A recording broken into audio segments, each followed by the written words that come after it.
Welcome to Mastermind Education online classes.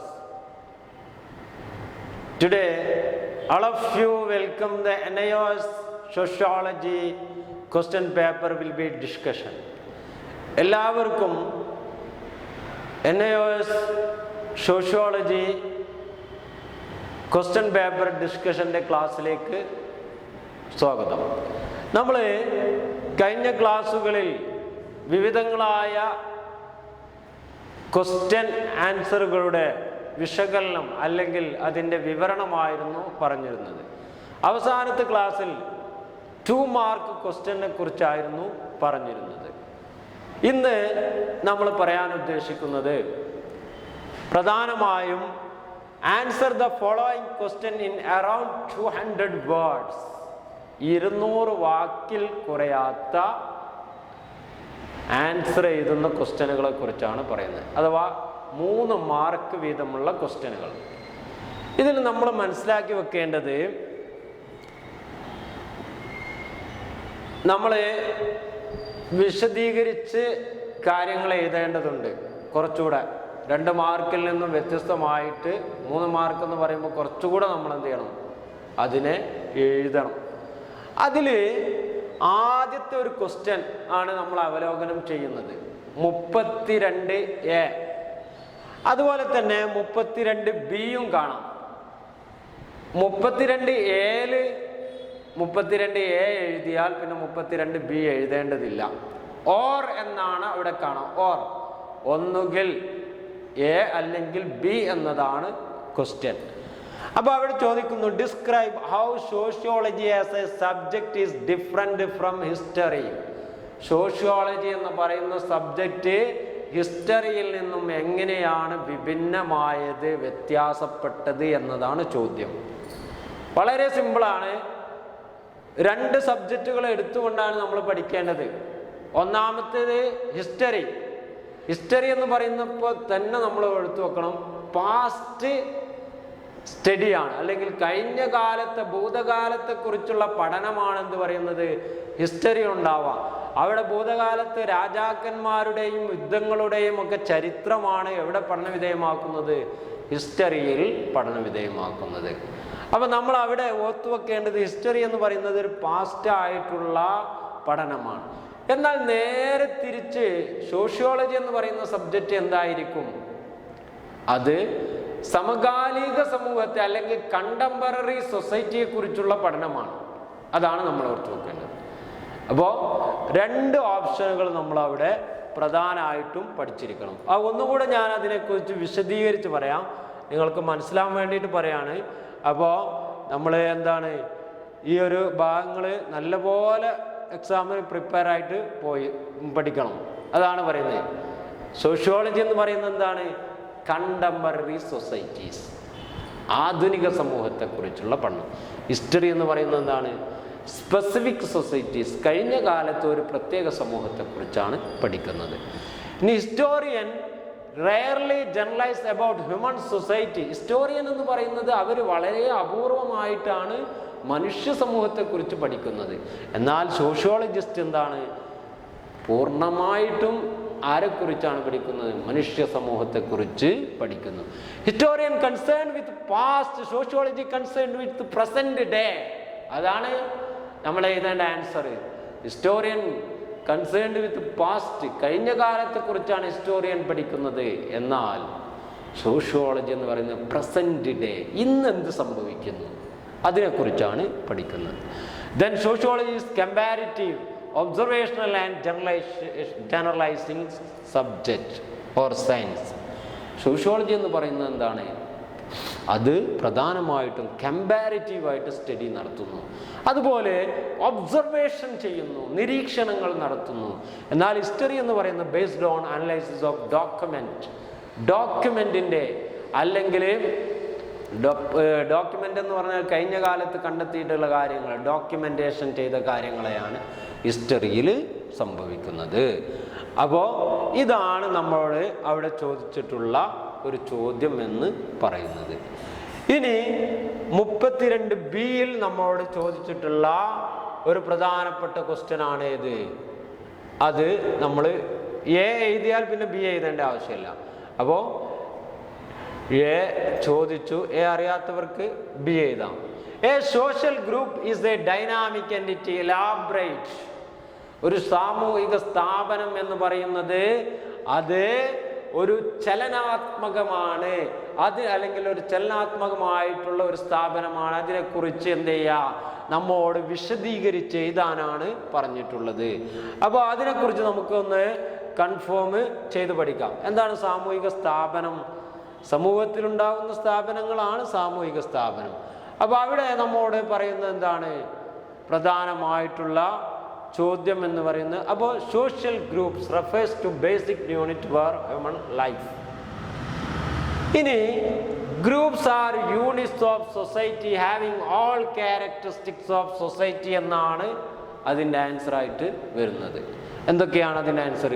Social group എന്ന് പറയുന്നത് എന്താണ്? മനുഷ്യ ജീവിതത്തിൻ്റെ അടിസ്ഥാനപരമായ യൂണിറ്റുകളാണ്. അതിലെന്ത് ചെയ്യുന്നു? Groups are units of society. Group എന്ന് പറയുന്നത് സൊസൈറ്റിയുടെ യൂണിറ്റുകളാണ്. Having all characteristics of society. സൊസൈറ്റിയുടെ എല്ലാ ക്യാരക്ടറിസ്റ്റിക്സും അതിനുണ്ട്. അതുപോലെ every human being is a member of one or more than group. One group like family, peer group. എല്ലാ മനുഷ്യന്മാരും ഒന്നോ അതിലധികമോ ഗ്രൂപ്പുകളിൽ അംഗമായിരിക്കും. ഫാമിലി അല്ലെങ്കിൽ സമപ്രായക്കാരുടെ സംഘങ്ങൾ, ഇതിലൊക്കെ അംഗങ്ങളായിരിക്കും. Group is an organised aggregator of individual. Group എന്ന് പറയുന്നത് എന്താണ്? വ്യക്തികളുടെ കൂട്ടമായിട്ടുള്ള ഒന്നാണ്. ഇനി each group has a sense of live feeling. അഥവാ ഓരോ ഗ്രൂപ്പിനും വി ഫീലിംഗ് എന്ന് പറയുന്ന അല്ലെങ്കിൽ ലൈഫ് ഫീലിംഗ് ഉണ്ടായിരിക്കും. Sociologist have identified many types of groups. എല്ലാ സോഷ്യോളജിസ്റ്റും എന്ത് ചെയ്യുന്നുണ്ട്? വ്യത്യസ്തമായിട്ടുള്ള ഗ്രൂപ്പുകളെ കുറിച്ച് വിശദീകരിക്കുന്നുണ്ട്. ഇത്രയും പോയിന്റുകൾ നമ്മൾ എഴുതിയാൽ നമുക്ക് 3 മാർക്കുകൾ കിട്ടും. അതിനെക്കുറിച്ച് ഒന്നുകൂടി വിശാലമായിട്ട് എഴുതണം. ഇതിപ്പോൾ ഞാൻ എന്ത് ചെയ്യുന്നുണ്ട്? ഷോർട്ടായിട്ട് നിങ്ങൾക്ക് പറഞ്ഞു തരാണ്. അപ്പോൾ അത് മനസ്സിലാക്കി വെക്കുക. ഇനി അടുത്ത 33ാമത്തെ ക്വസ്റ്റ്യൻ ആണ് നമ്മൾ വിശകലനം ചെയ്യാൻ പോകുന്നത്. 33ാമത്തെ ക്വസ്റ്റ്യൻ മാർക്ക് സെയിം മാർക്കാണ്. ഏതാണ് അവിടുത്തെ ചോദ്യം? Discuss the case study as A method of data collection. അപ്പോൾ ഡാറ്റ കളക്ഷൻ ഉപയോഗിക്കുന്ന കേസ് സ്റ്റഡി മെത്തേഡിനെ കുറിച്ച് വിവരിക്കുക എന്നാണ് ക്വസ്റ്റ്യൻ. അപ്പോൾ അതിനെത്ര മാർക്കാണ്?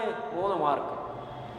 അപ്പോൾ നമ്മൾ കേസ് സ്റ്റഡി മെത്തേഡിനെ കുറിച്ച് നമ്മൾ നല്ലവണ്ണം മനസ്സിലാക്കി വെക്കണം. എന്താണ് കേസ് സ്റ്റഡി മെത്തേഡ്? അപ്പോൾ അതിന് വേണ്ടിയിട്ട് എന്ത് ചെയ്യുന്നു? നമ്മൾ ഈ ഒരു ഭാഗം പറയാൻ ഉദ്ദേശിക്കുകയാണ്. കേസ് സ്റ്റഡി മെത്തേഡ് എന്തൊക്കെയാണ് അതിൽ വരിക? കേസ് സ്റ്റഡി മെത്തേഡ് എന്ന് പറഞ്ഞാൽ പ്രധാനമായിട്ടും social phenomena through the analysis of an individual case. അഥവാ എന്ത് ചെയ്യുന്നു? സ്റ്റഡിയിങ് സോഷ്യൽ ഫിനോമിന, സാമൂഹിക പ്രതിഭാസങ്ങളെക്കുറിച്ച് പഠിക്കുന്നു.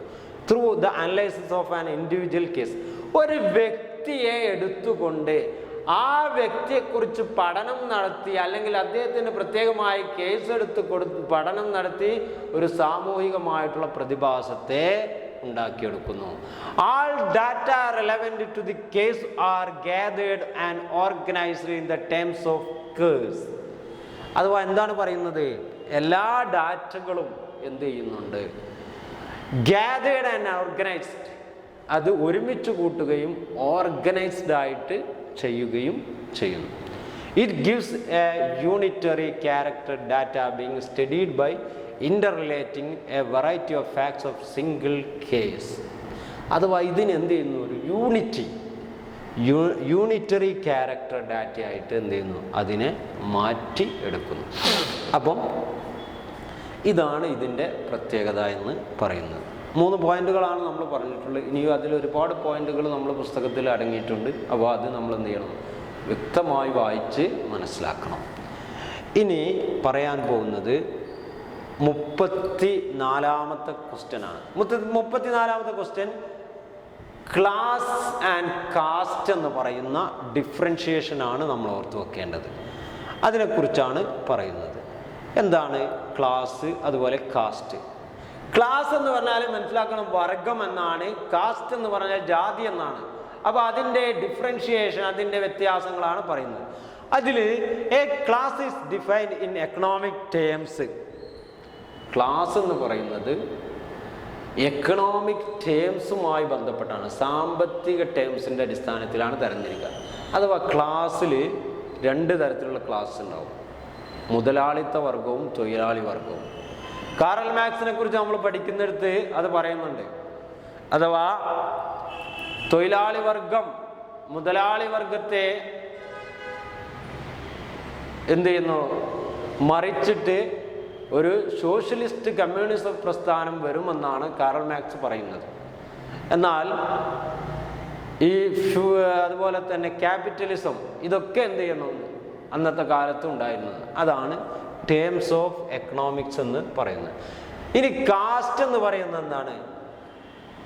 Cast is based religion unlike class.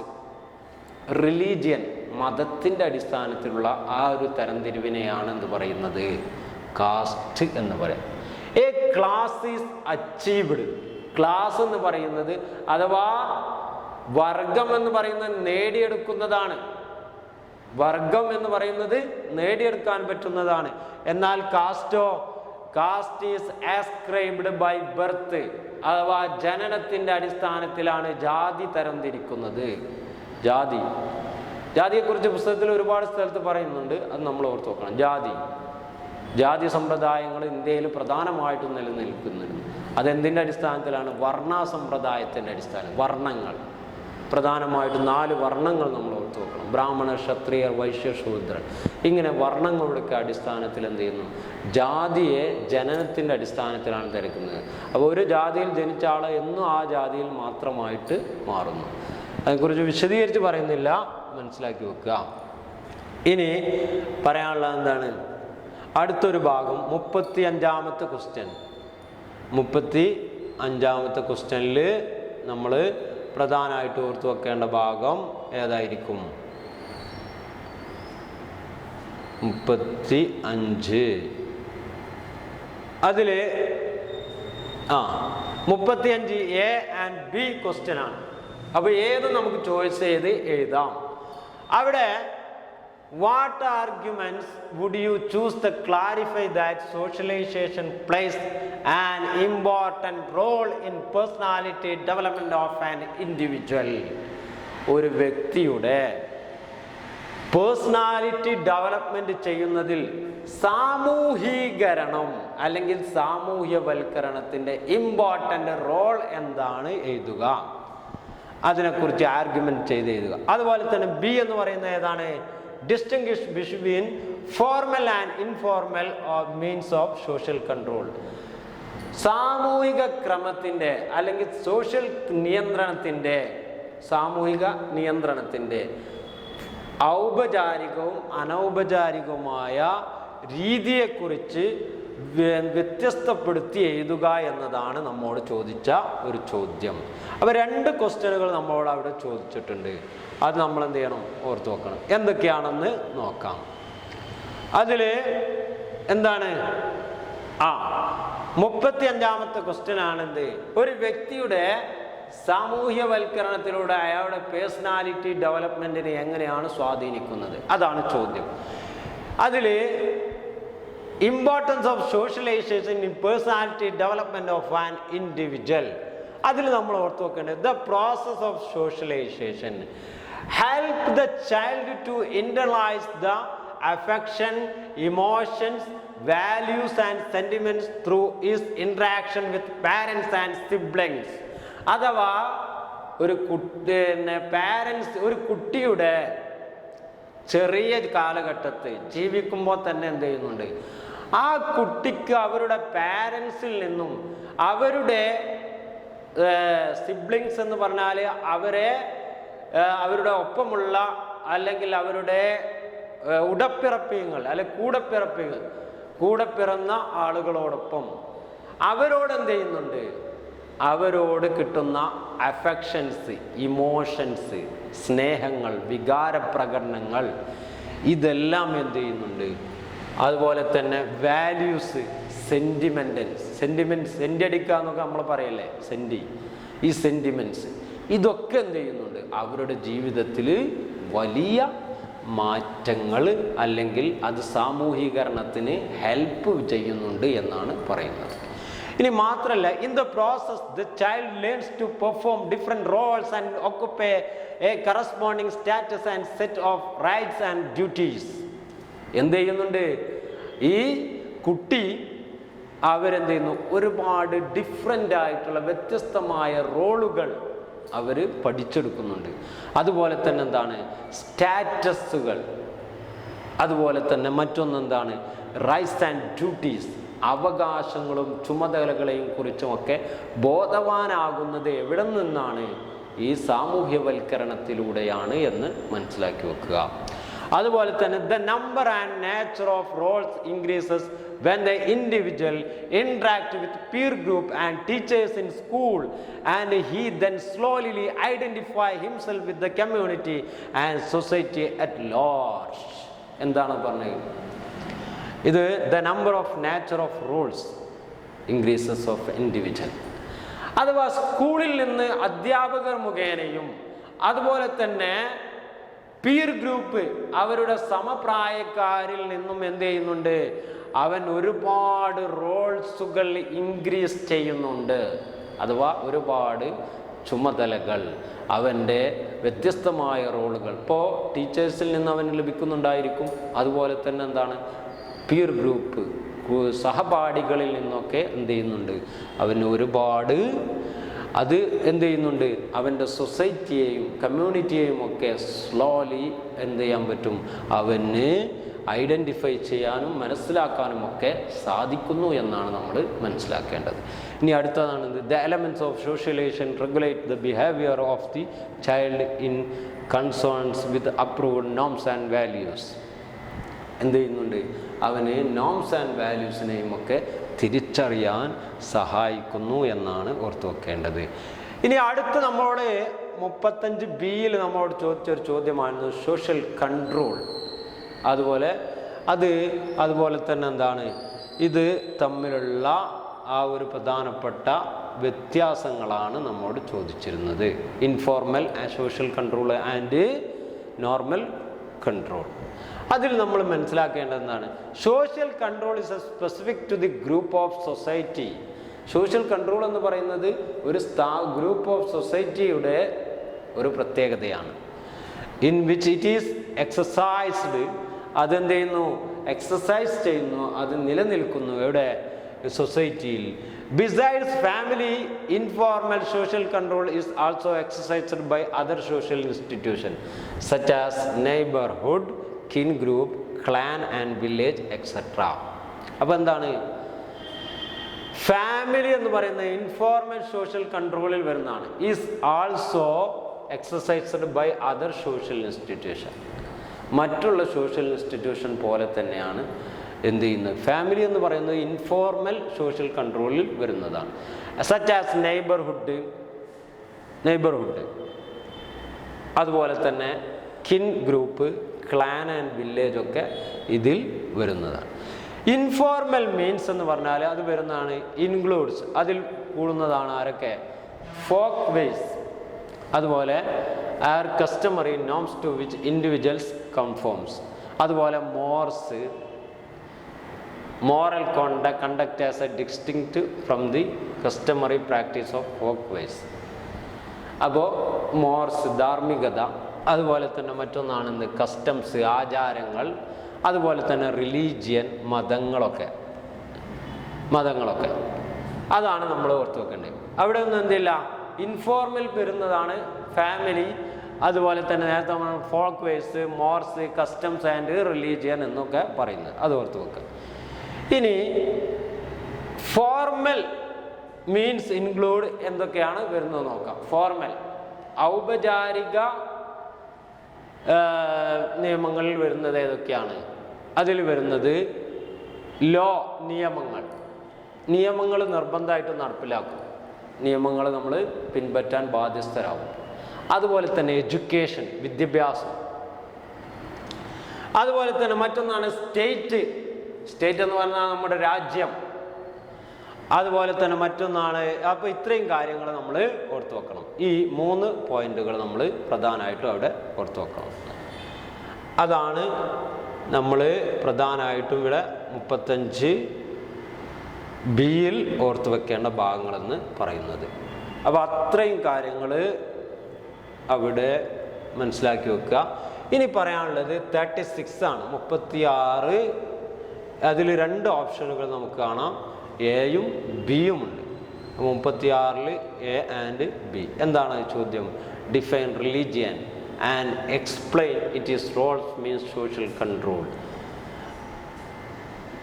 അപ്പോൾ ഡിഫൈൻ റിലീജിയൻ എന്താണെന്ന് നമ്മൾ പറഞ്ഞു, അതിന് എന്താണ്.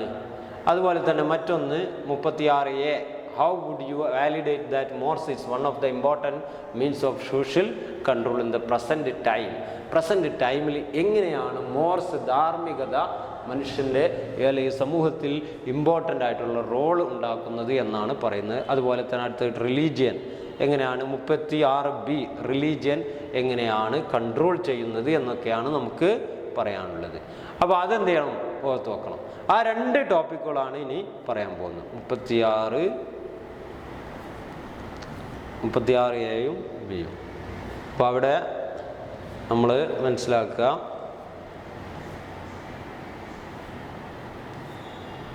36A നേരത്തെ പറഞ്ഞു, Morse is one of the important means social control in the present times. More എന്ന് പറയുന്നത് എന്താണ്? ധാർമ്മികത എന്ന് പറയുന്നത് മനുഷ്യ സമൂഹത്തിൻ്റെ വളരെ ഇമ്പോർട്ടൻ്റ് ആയിട്ടുള്ള ഒന്നാണ് ഈ കാലഘട്ടത്തിൽ. Mores refer to moral conduct. Mores എന്ത് ചെയ്യുന്നു? മോറൽ കണ്ടക്റ്റുകൾ റെഫർ ചെയ്യുന്നു.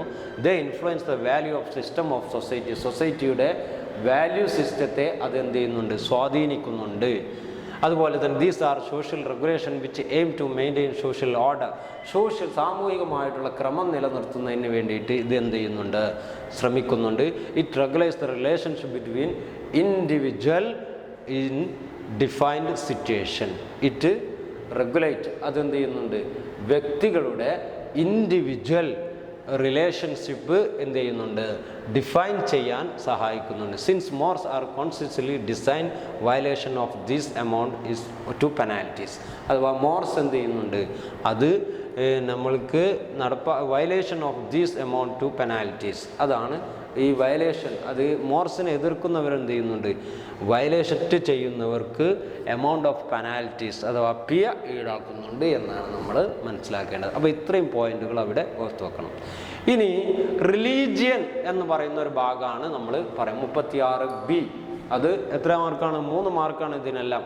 ഒന്നുകിൽ ബി എഴുതുക അല്ലെങ്കിൽ എ എഴുതുക. അതാണ് മനസ്സിലാക്കേണ്ടത്.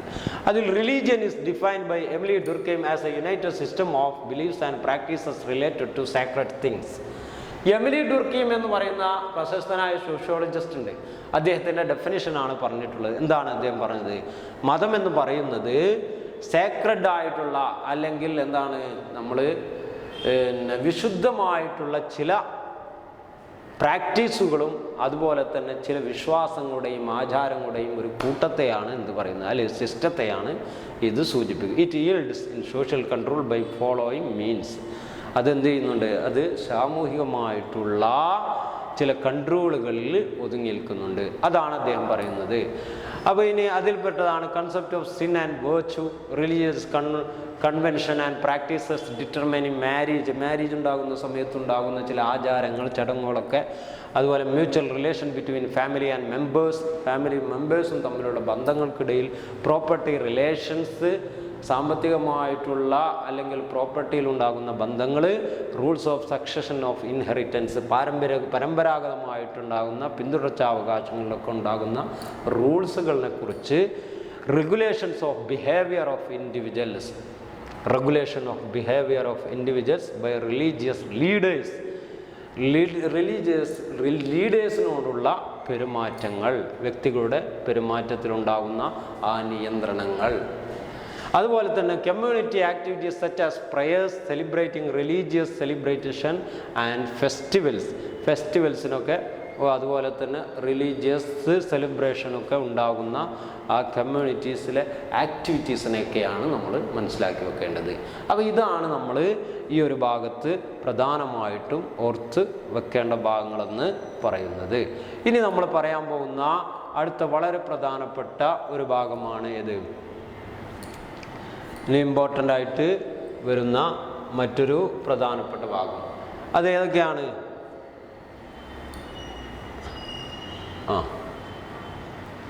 ഡിസ്റ്റിങ്വിഷ്. അപ്പം നമ്മൾ ഇത് പറഞ്ഞു കഴിഞ്ഞു. ഇനി 37, do you think that tribal still face problem related to agriculture even after implementation of numerous measures by the government of India? Justify your answer എന്നാണ് ക്വസ്റ്റ്യൻ. അഥവാ ട്രൈബൽ പീപ്പിൾ, ഇന്ത്യയിലെ ഗോത്ര വിഭാഗങ്ങൾ അനുഭവിക്കുന്ന പ്രശ്നങ്ങളെക്കുറിച്ച് നമ്മോട് എന്ത് ചെയ്യുന്നുണ്ട്? അതിനുള്ള ഗവൺമെൻറ് മെഷേഴ്സ് നടപ്പിലാക്കിയിട്ടുണ്ട്. അതിനെക്കുറിച്ച് നിങ്ങളോട് ജസ്റ്റിഫൈ ദം, അതിനെക്കുറിച്ച് നമ്മളോട് എഴുതാനാണ് പറയുന്നത്. അത് 37ാമത്തെ ക്വസ്റ്റ്യനാണ്. അത് നമ്മൾ ഓർത്ത് വെക്കണം. 37 ക്വസ്റ്റ്യൻ എന്താണ്? ട്രൈബൽ പീപ്പിൾ ഒരുപാട് പ്രശ്നങ്ങൾ ഇന്ത്യയിൽ അനുഭവിക്കുന്നുണ്ട്. നമ്മൾ പഠിച്ചതാണ്. അവരുടെ അധിവാസ മേഖലകൾ എന്ത് ചെയ്യുന്നു? വെട്ടിത്തെളിച്ചുകൊണ്ട് കനാലുകളും ഡാമുകളും മറ്റുള്ള കാര്യങ്ങളൊക്കെ നിർമ്മിച്ചത് മൂലം അവർ ഒരുപാട് പ്രശ്നങ്ങൾ അഭിമുഖീകരിക്കുന്നുണ്ട്. അതാണ് നമ്മളവിടെ മനസ്സിലാക്കി വെക്കേണ്ടത്. അതുപോലെ തന്നെ എന്താണ്?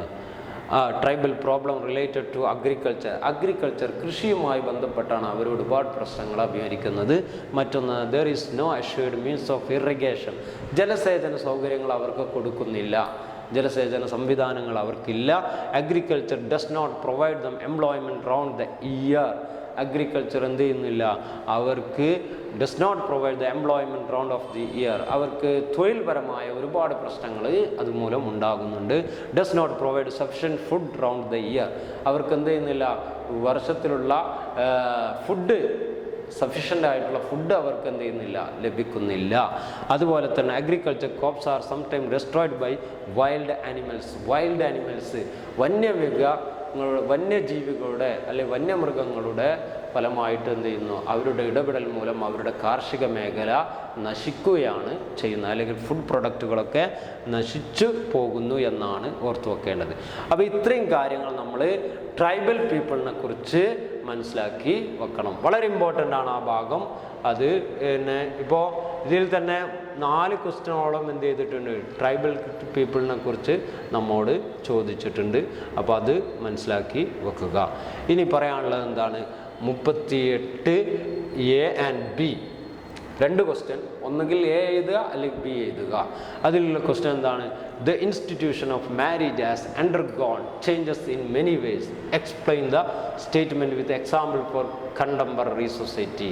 മാരേജിലുണ്ടാകിയിട്ടുള്ള മാറ്റങ്ങൾ നമ്മുടെ ഇപ്പോഴത്തെ സാഹചര്യത്തിൽ അതിനെക്കുറിച്ച് കണ്ടംപററി സൊസൈറ്റിയിൽ എക്സാമ്പിൾ എഴുതുക എന്നാണ് ചോദ്യം. അതുപോലെ തന്നെ മറ്റൊരു ക്വസ്റ്റ്യനാണ്, compare concept of social stratification as proposed by Max Weber. മാക്സിൻ്റെയും മാക്സ് വെബറിൻ്റെയും സാമൂഹിക ശ്രേണീകരണത്തെക്കുറിച്ചുള്ള ആ കൺസെപ്റ്റിനെ കമ്പയർ ചെയ്ത് എഴുതുക എന്നുള്ളതാണ്. 2 ക്വസ്റ്റ്യനുകളാണ് നമ്മോട് അവിടെ ചോദിച്ചിട്ടുള്ളത്. അപ്പോൾ അത് മനസ്സിലാക്കി വെക്കുക. എന്താണെന്ന് നോക്കാം. ഒന്നാമത്തെ ക്വസ്റ്റ്യൻ എന്തായിരുന്നു? നമ്മുടെ കണ്ടംപററി സൊസൈറ്റിയിലുണ്ടായിട്ടുള്ള വൈവാഹികമായിട്ടുള്ള ആ ഒരു മാറ്റങ്ങളെക്കുറിച്ച് എന്താണ് മനസ്സിലാക്കുന്നതിന് വേണ്ടിയിട്ടാണ് ഒരു ചോദ്യം. ആ ചോദ്യങ്ങൾ എന്ത് ചെയ്യുക? പുറത്ത് വെക്കുക. ഏതൊക്കെയാണത്?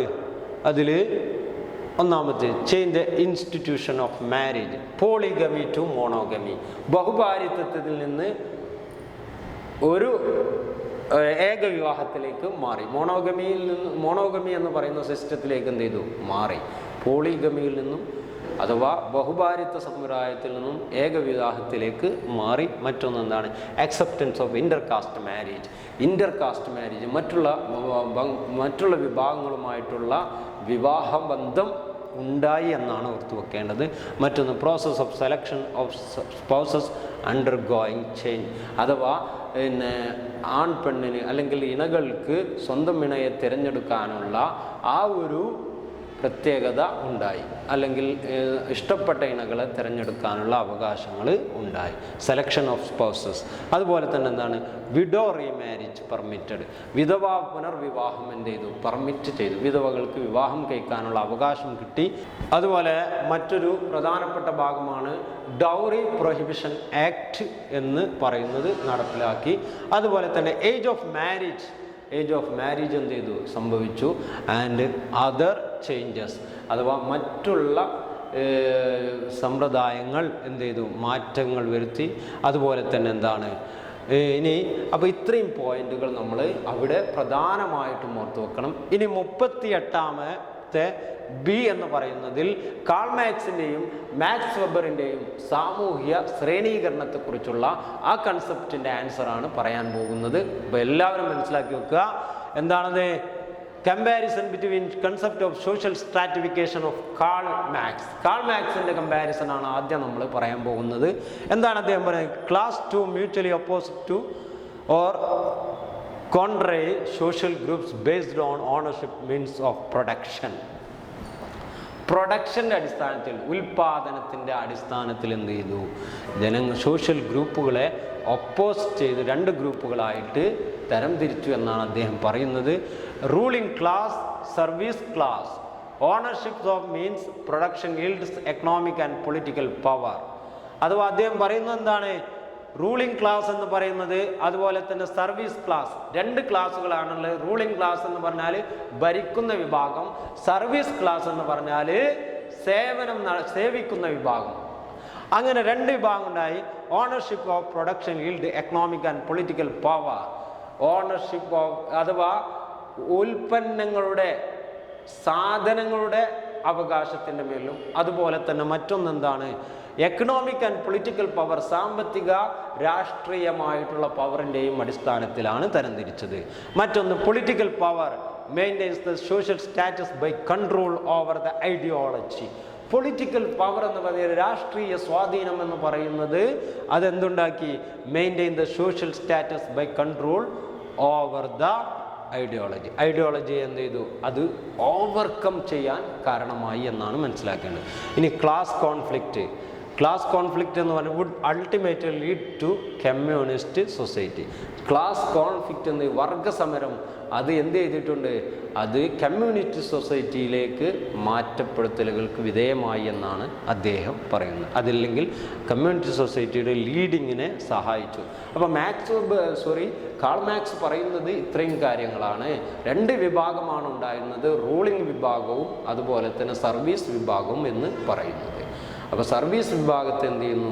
ഉയർന്ന രാഷ്ട്രീയ സാമ്പത്തിക സ്വാധീനമുള്ളവർ അടിച്ചമർത്താൻ ശ്രമിക്കുന്നു എന്നാണ് ഓർത്തു വെക്കേണ്ടത്. ഇനി പറയാൻ ഉദ്ദേശിക്കുന്ന മാക്സ് വെബർ, അദ്ദേഹത്തിൻ്റെ എന്താണ്? മാക്സ് വെബറിൽ besides class and status power are 2 other forms of stratification. ക്ലാസിനെയും സ്റ്റാറ്റസിനെയും പുറമെ അദ്ദേഹം എന്ത് ചെയ്തു? Power are 2 other forms of class stratification. അഥവാ സ്ട്രാറ്റിഫിക്കേഷൻ്റെ മറ്റു ഫോമുകളായിട്ട് അദ്ദേഹം ഉപയോഗിച്ചു. Capitalist societies with market economy, market takes control over the means of production എന്നാണ് അദ്ദേഹം പറഞ്ഞത്. എന്താണ് പറയുന്നത്? Capitalist societies with market economy. Capitalist society, മുതലാളിത്ത സമൂഹം, അവർ മാർക്കറ്റ് എക്കോണമിയിലാണ് നിലനിന്നിരുന്നത്. എന്നാൽ market takes control over the means of production. Market എന്ന് പറയുന്നത് എന്താണ്? അത് control of means of production ആണ് എന്ന് കൊടുത്തുക. അതുപോലെ chance of survival of an individual life chances depend upon the market situation. Market situations അനുസരിച്ചാണ് ഒരു വ്യക്തിയുടെ ജീവിത രീതി എന്നാണ് മാക്സ് വെബർ പറയുന്നത്. ഇനി അതുപോലെ തന്നെ എന്താണ്? Economic political power may not go hand in modern society. Economic political power എന്താണ്? അത് ഒരിക്കലും എന്ത് ചെയ്യില്ല, മറ്റൊരു സൊസൈറ്റിയിലേക്ക് അല്ലെങ്കിൽ മോഡേൺ സൊസൈറ്റിയിലേക്ക് കൈമാറ്റം ചെയ്യപ്പെടുന്നില്ല എന്നാണ് അദ്ദേഹം പറഞ്ഞിട്ടുള്ളത്. അപ്പോൾ ഇത്രയും കാര്യങ്ങളാണ് നമ്മൾ അവിടെ പ്രധാനമായിട്ട് ഓർത്തു വെക്കേണ്ടത്. അപ്പം 3 മാർക്കിൻ്റെ പ്രധാനപ്പെട്ട ക്വസ്റ്റ്യൻ ആൻസേഴ്സുകളാണ് നമ്മൾ ഇന്ന് ചർച്ച ചെയ്തിട്ടുള്ളത്.